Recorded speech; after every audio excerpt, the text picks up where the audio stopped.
It is mind-blowing how much easier it is to date an autistic girl over a neurotypical one. Autism. Warm pissu. Sometimes being straightforward is a positive thing. XA0, Willing University 81, 1. It makes a huge difference. Me and my girlfriend are autistic. And I don't feel like I struggle to understand what she's feeling at all. She uses her words instead of making me pick up on subtle tone differences. And she actually asks me what I mean if I use the wrong tone.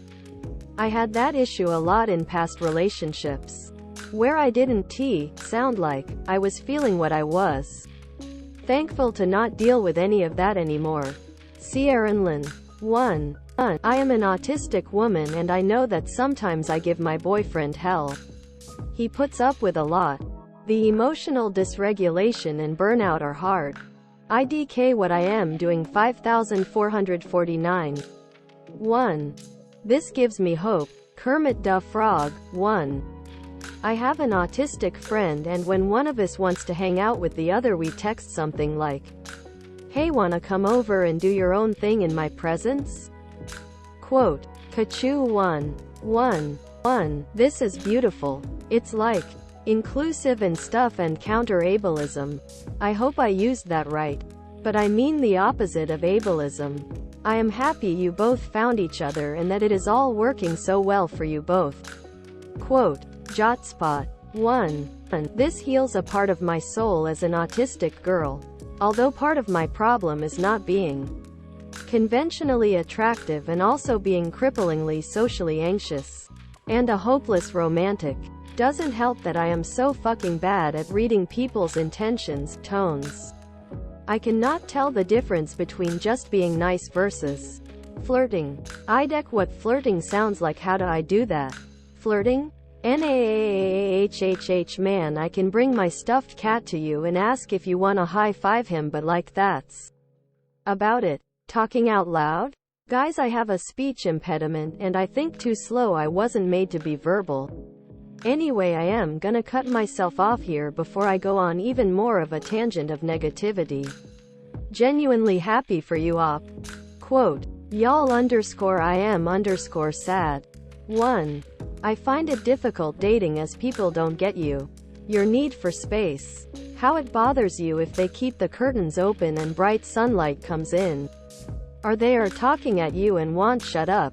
Are they get in your way? Are they bang pots and pans while putting it away? Are slamming doors? Or makes you food and it's not what you can eat?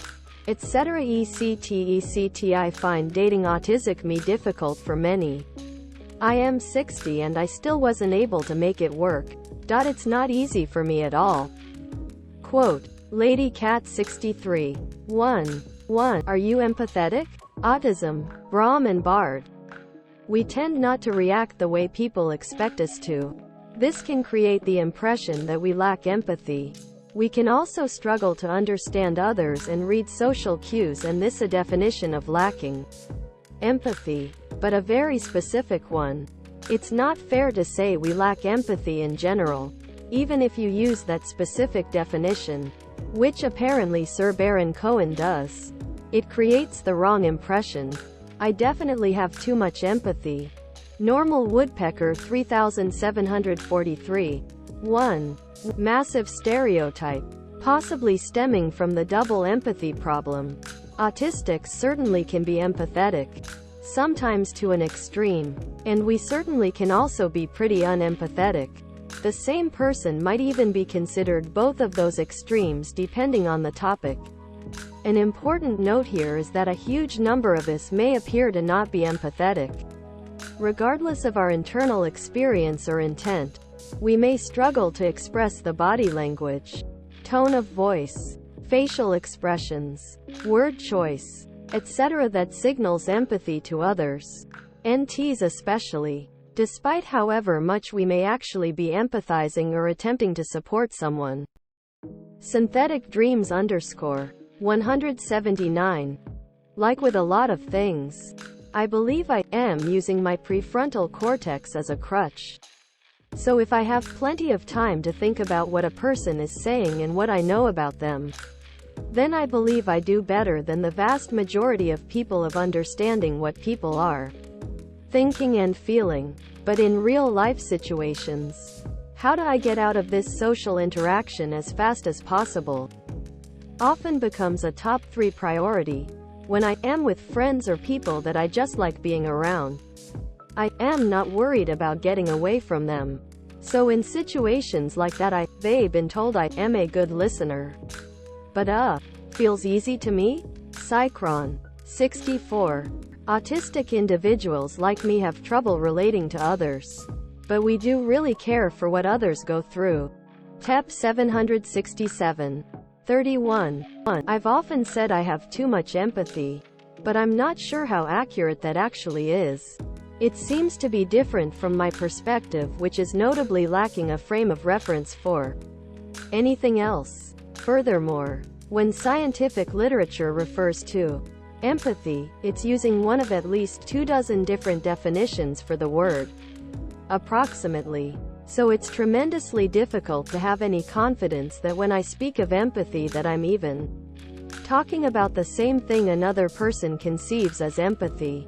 DCLXVI 616. 28. I don't like to admit it, but I am not. I can understand on a cerebral level, like, I get it that someone might be sad about a certain thing.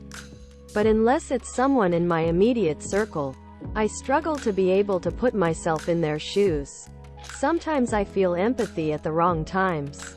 Or for the weirdest things. Like inanimate objects. Or flowers.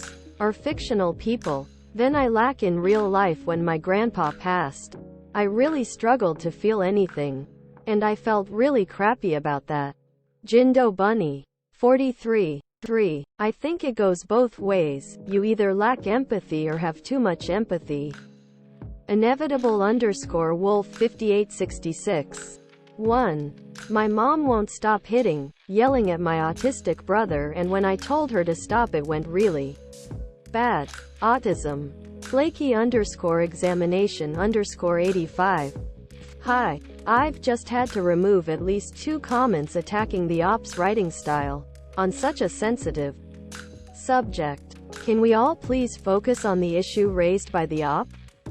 Leave grammar test to another time. Ja97. 1.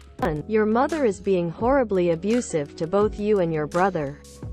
I'm so sorry. Is there any trusted adults you could talk to possibly? I know how you feel.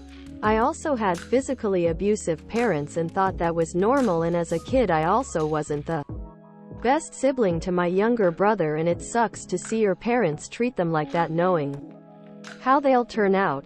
XA0. Real Dex. 1.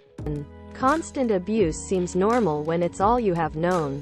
It feeds violence and the cycle is hard to break. I didn't learn this until much later in life. Be thankful you have, and do not let her avoid her responsibility and seek help. If that backfires, continue seeking help. Try to be calm. Do not alter what you say in response to some accusation she may make. Remember, you are not wrong for wanting to end the violence. Seek help even if it may cause difficulty in the short term.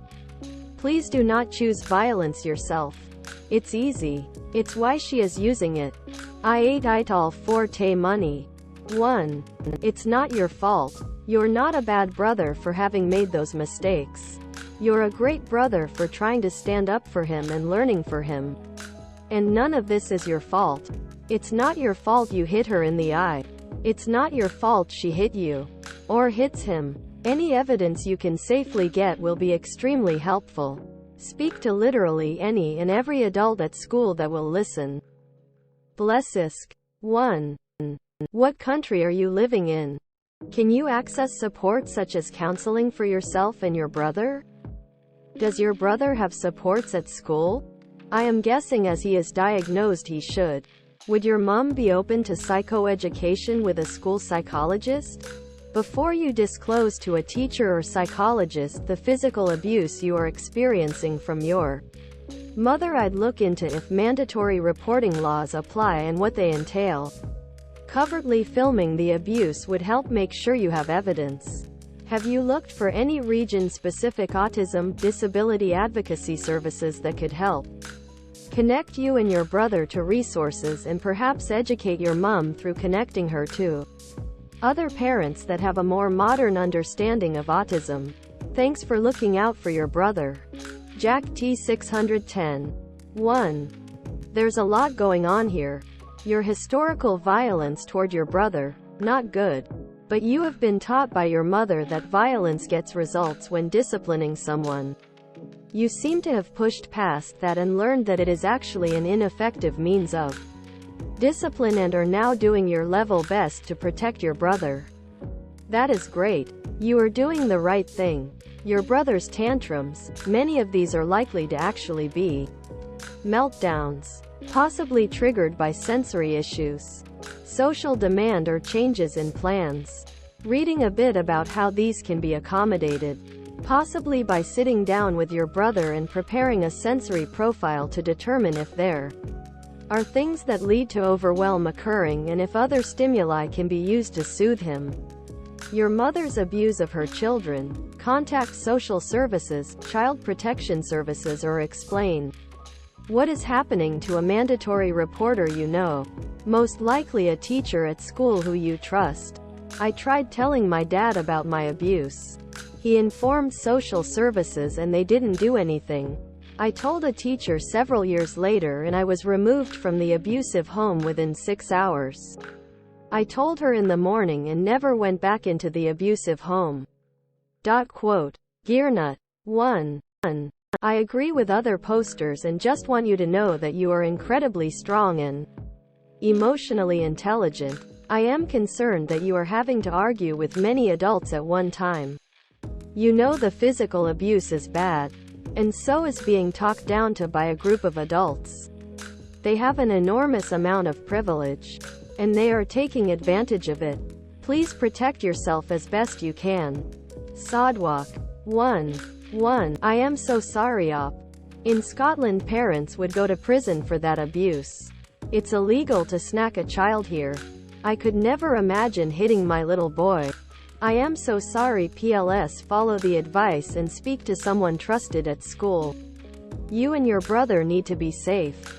Hugs. 2_giraffes. 1. How TF was I not diagnosed in childhood? Autism. Numerous_steak 226.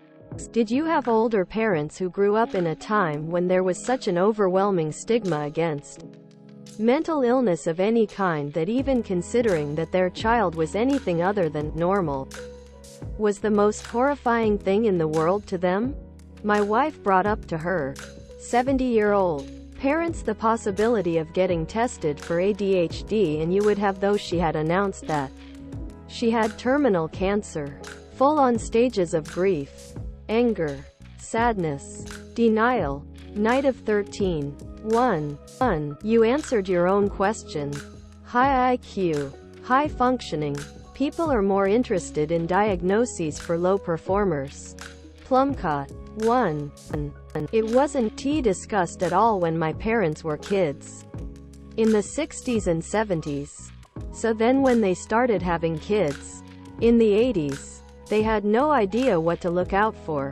Even pediatricians through the 90s often weren't flagging anything that wasn't significantly impacting you, hitting developmental milestones. The autistic kids in my schools growing up were in the high support needs range.